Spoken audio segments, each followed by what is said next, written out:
বাংলাদেশ জাতীয়তাবাদী আইনজীবী ফোরামের নবগঠিত আহ্বায়ক কমিটির সদস্য নির্বাচিত হওয়ায় সাবেক ছাত্রনেতা ও তরুণ আইনজীবী অ্যাডভোকেট মাসুদুল আলম দোহাকে শুভেচ্ছা ও অভিনন্দন জানিয়েছেন সাতক্ষীরার শ্যামনগর উপজেলা বিএনপির ও সহযোগী সংগঠনের নেতৃবৃন্দ।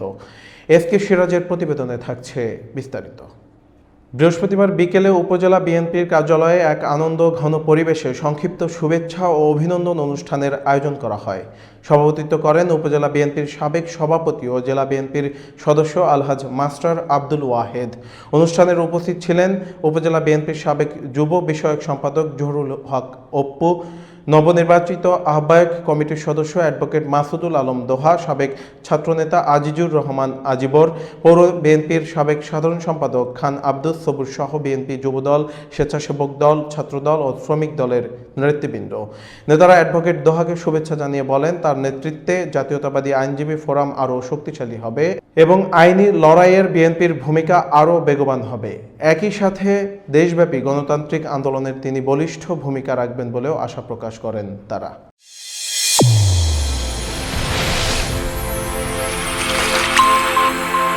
চ্যানেল A1 হৃদয়ের স্পন্দন।